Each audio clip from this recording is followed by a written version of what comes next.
ഇതിൽ കാണുന്നില്ല.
വലുതൊന്നും നോക്കണം അവിടെ തന്നെ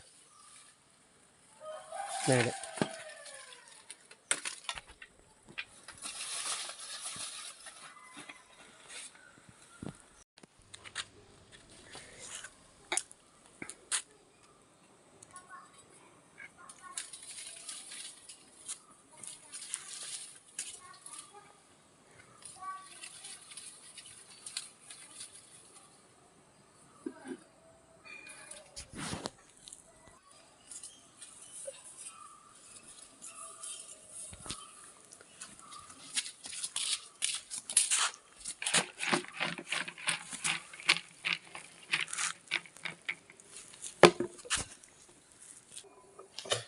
അപ്പോൾ ഇത്രയും കിട്ടി കുരുമുളക്. കുഞ്ഞാണിയൊക്കെയാണ് മോളത്തതൊക്കെ പറിച്ചത് കേട്ടോ. കുറച്ച് അവിടെ ഉണ്ടായിരുന്നു, കുറച്ചൊക്കെ ഞാനും പറിച്ച് സഹായിക്കാൻ കൂടി. ഇത്രയും മുളകാണ്. ഇപ്രാവശ്യം വളരെ കുറവാണ്, ഇതിലേറെയൊക്കെ കിട്ടലുണ്ട്. ഇപ്രാവശ്യം എന്താണെന്നറിയില്ല, ഇങ്ങനെ കുറഞ്ഞു പോയി. ഇപ്പോൾ ഇതായാലും നമ്മളെ വീട്ടിൽ കഴുങ്ങോ അല്ലെങ്കിൽ മുരിങ്ങാക്കൊമ്പോ അങ്ങനെ എന്തെങ്കിലും ഒരു മരം ഉണ്ടെങ്കിൽ അതിന്മേൽ നമ്മൾ നട്ടുണ്ടാക്കുകയാണെങ്കിൽ നമ്മളെ വീട്ടിലത്തെ ആവശ്യത്തിന് നമുക്ക് ഇതുപോലെ എടുക്കാന്നുള്ളത്. നമുക്ക് കടയിൽ നിന്നൊന്നും വാങ്ങണ്ട. കടയിൽ നിന്നൊക്കെ നമ്മൾ കുരുമുളക് വാങ്ങുമ്പോൾ അതിൽ എത്രമാത്രം മായം ചേർക്കുന്നുണ്ടെന്ന് നമുക്ക് പറയാൻ പറ്റില്ല. അത് പെർഫെക്റ്റ് ആയിട്ടുള്ള കുരുമുളക് ആയതുകൊണ്ട് നമ്മളാണിത് എന്താ പറയുക, ഇതിന്മേന്ന് വേരെടുത്തിട്ട് കഴുകിയിട്ടാണ് നമ്മളിത് ഉണക്കണത്. കാരണം ഇതുപോലെയും കൂടിയല്ല നമ്മൾ ഉണക്കണത് അല്ലേ. നമുക്ക് കമ്പനിയിൽ നിന്നും മില്ലിൽ നിന്നൊക്കെ കിട്ടുന്ന കുരുമുളക് അവരിതുപോലെ അങ്ങോട്ട് കണ്ടോ, ഇതിൻ്റെ ഉള്ളിൽ മാറാലൻ്റെ സംഭവമൊക്കെ ഉണ്ട്. ഇതൊക്കെ വേരെടുത്ത് ഇത് കഴുകി വാരിയിട്ട് ഞങ്ങൾ ഇവിടെ ഉണക്കി വൃത്തിയാക്കിയിട്ട് എടുക്കുമ്പോൾ നമുക്ക് നല്ല കുരുമുളക് മണികൾ കിട്ടും. 2-3 വർഷമായിട്ട് നമ്മളവിടെ കുരുമുളക് ഉണ്ട്. നമ്മൾ കടയിൽ നിന്ന് വാങ്ങിക്കാനില്ല, അങ്ങനെയാണ്. അപ്പോൾ എല്ലാവരും കുറ്റിക്കുരുമുളകാണെങ്കിലും ഒക്കെ നമ്മൾ ഇത് ഉണ്ടാക്കുകയാണെങ്കിൽ എല്ലാവർക്കും ഉപകാരപ്പെടും. കുറ്റിക്കുരുമുളക് എന്ന് പറയുന്നത് ഇങ്ങനെ, ഇത് കഴിഞ്ഞ വർഷമൊക്കെ ഇതിലിഷ്ടം പോലെ ഉണ്ടായിരുന്നു. ഇപ്രാവശ്യം എനിക്ക് ഇത് ചാണകപ്പൊടിയൊന്നും ഇട്ട് കൊടുത്തിട്ടില്ല, അല്ലാതെ നമ്മൾ വെറുതെ വെള്ളം നനച്ചു കൊടുത്തു. അതുകൊണ്ട് തന്നെ അതിൻ്റെ കുരുമുളക് കുറവാണ്. അപ്പോൾ ഉള്ളത് നമുക്ക് പറിക്കാം ആ കൂട്ടത്തിലേ. പിന്നെ എൻ്റെ അനിയത്തി ഇങ്ങനെ ചോദിക്കും, എനിക്കിത് കൊണ്ടാ, നിനക്ക് കവുങ്ങും ഉണ്ടല്ലോ, ഇത് എനിക്ക് കൊണ്ടടിയാറ്. 1-2 കൂടെ അവൾ കൊണ്ടുപോകും ചെയ്തിട്ടുണ്ട്. ഇതും കൂടെ ഉള്ളു ഇവിടെ.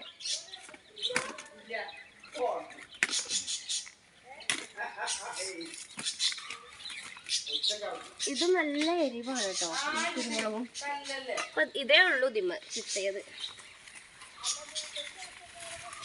കുറ്റി കുരുമുളക് കൃഷി ഉണ്ടാക്കിയാലും നല്ലതാണ്, നല്ല ലാഭമാണ്.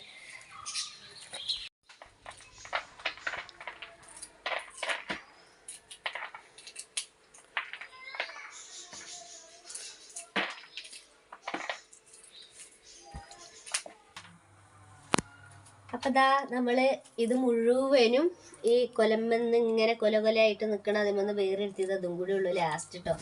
അപ്പോൾ ഈ വർഷം എന്താണെന്ന് അറിയില്ല, കുരുമുളക് വളരെ കുറവാണ്. എല്ലാ വർഷവും കിട്ടുന്ന അത്രയൊന്നും ഇല്ല. ഇത് നല്ല ബുദ്ധിമുട്ട് തന്നെയാണ് ഇങ്ങനെ ചെയ്യാൻ. കുറേ കുരുമുളകുള്ള ആൾക്കാർ ജോലിക്കാരെ കൊണ്ടൊക്കെ അവൻ ചെയ്യിപ്പിക്കുക. പിന്നെ കൈ കണ്ടോ, ഇതിൻ്റെ കറ നല്ല വേദനയാണ്, കയ്യുമ്പോൾ കറിയാവും. ഇത് പോകണമെങ്കിൽ നമ്മൾ വീട്ടിലുള്ള ജോലി അലക്കൽ, തുടയ്ക്കൽ, മോറലൊക്കെ കഴിവോട് കൂടി അതിന് പോവുകയും ചെയ്യും കേട്ടോ. നല്ല കറ, നാളെ ഇത് പോകില്ല. കുറച്ച് കുറച്ച് അങ്ങനെ പോകും. അപ്പോൾ ഇത്രയും കുരുമുളകാണ് കിട്ടിയിട്ടുള്ളത്. ഇനിയിപ്പോൾ ഇത് ഞങ്ങൾ എന്താ ചെയ്യാന്ന് വെച്ചിട്ടുണ്ടെങ്കിൽ ഇത് മുഴുവനും കഴുകി നന്നായിട്ട് വാരി ഇതിൻ്റെ വെള്ളം വാർന്നതിന് ശേഷം നമ്മളിത് വെയിലത്ത് വെച്ച് ഉണക്കി സൂക്ഷിക്കുകയാണ് ചെയ്യുക. അപ്പം നമ്മൾ ആവശ്യത്തിന് ഉപയോഗിക്കുക അതിന് വേണ്ടിയിട്ട്. പക്ഷെ നമുക്ക് കടയിൽ നിന്നൊക്കെ കിട്ടുന്നത് എന്താവും, ഇവര് ഇതുപോലെ ഇതിൽ മാറാലുണ്ട്, പല പക്ഷികളും കാഷ്ടിച്ചതുണ്ടാവും. പിന്നെ അതുപോലെ തന്നെ ഇതുമേ ഈ പൂപ്പലുണ്ടാവും, മാറാല പൂപ്പല്. അപ്പം അതൊക്കെ നമ്മൾ എടുത്തിട്ട് അത് അതേമാതിരി ഉണക്കിയിട്ട് നമുക്ക് ഉപയോഗിക്കാൻ പറ്റൂല. അപ്പോൾ വൃത്തിയാകണമെങ്കിൽ നല്ലതുപോലെ ഇങ്ങനെ ഇങ്ങനെ വെച്ച് വെള്ളത്തിലിട്ട് ഇങ്ങനെ കഴുകി വാർന്ന് ഉണക്കിയിട്ടാകുമ്പോൾ ഈ ഇതിലുള്ള അഴുക്കും പൊടിയും പൂപ്പലും എല്ലാം പോയിട്ട്, ശരിക്കും പറയുന്നത് ഈ വിഷം തന്നെയാണ് പോയിട്ട് നമുക്ക് ഇതിന് കഴുകട്ടോ. ഒന്ന് കഴുകി എടുക്കട്ടോ. കഴുകാൻ വേണ്ടിയിട്ട് ഞാനിതാ ഇതിലാണ് കഴുകുന്നത്.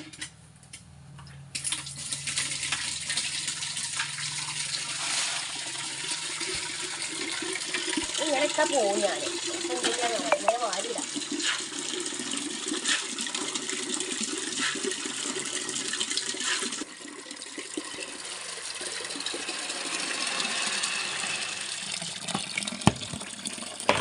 അപ്പൊ അതിങ്ങനെ കഴുകുമ്പോ ഇതിന്റെ മുകളിലുണ്ട് കുറച്ച് ചപ്പ് പോലുള്ള സാധനം, കണ്ടോ? പക്ഷെ ഇതിൽ പച്ചയും പെട്ടിട്ടുണ്ട്.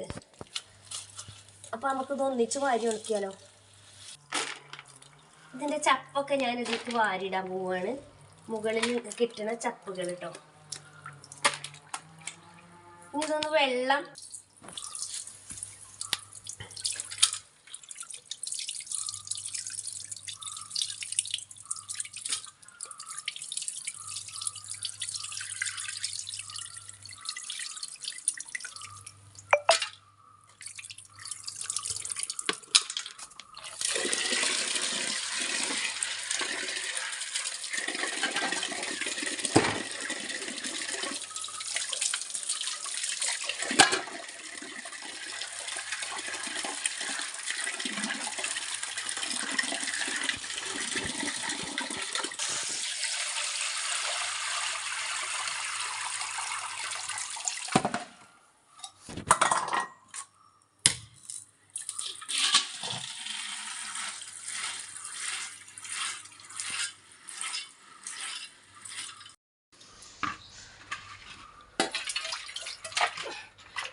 അപ്പൊ നമുക്കിത് വെയിലത്തിട്ട് ഞാൻ ഇങ്ങനെയാണ് ഞങ്ങൾ ഉണക്കല്.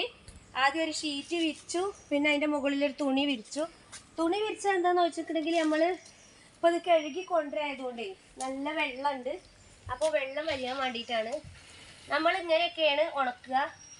പക്ഷെ നമുക്ക് കിട്ടുന്ന പിന്നെ കുരുമുളകൊന്നും കഴുകാതെ നമ്മൾ കടയിൽ നിന്നൊക്കെ വാങ്ങണതേ, പാക്കറ്റ് വാങ്ങണത് നമ്മൾ കഴുകാതെ പിന്നെ എന്താ പറയാ ഇത് ടെറസിന്റെ മുകളിൽ അവിടെ ഇവിടെ ഇട്ട് ഉണക്കുന്നതായിരിക്കാം നമുക്ക് കിട്ടുന്നത്. പക്ഷെ ഇത് നമ്മള് നല്ല നമുക്ക് തന്നെ അറിയാം, നമ്മൾ അത്രയും വൃത്തിയിലാണ് ഇത് പറിച്ച് കഴുകി നമ്മളിങ്ങനെ ചെയ്യണത്. അപ്പോൾ നമ്മൾ നല്ലതുപോലെ നമ്മൾ ചെയ്യുകയാണെങ്കിൽ, നമുക്ക് നല്ല വൃത്തിയിൽ ചെയ്യുകയാണെങ്കിൽ നമുക്ക് എന്താവും, പിന്നെ നല്ല കുരുമുളക് പൊടി കിട്ടും. ഇപ്പൊ നമുക്ക് എന്താണെങ്കിലും ഉണക്കാൻ പറ്റിയൊരു ടൈമാണ്. നല്ല വെയിലാണ്, വേനലാണ്. ഇങ്ങനെയൊക്കെ ഉണക്കാനൊക്കെ ഉണക്കിയെടുത്തേക്കാനൊക്കെ പറ്റുന്ന ഒരു ടൈമാണ്. മുളകും മല്ലിയും അതുപോലെ ഇങ്ങനെയുള്ള സാധനങ്ങളൊക്കെ നമുക്ക് ഉണക്കാം. അപ്പൊ ഈ തുണിന്റെ ആവശ്യമില്ല കേട്ടോ. ഈ വെള്ളം വലിഞ്ഞു കഴിഞ്ഞാൽ പിന്നെ തുണി വേണ്ട, നമുക്ക് ഈ സീറ്റിൽ തന്നെ ഇട്ടാൽ മതിയാവും.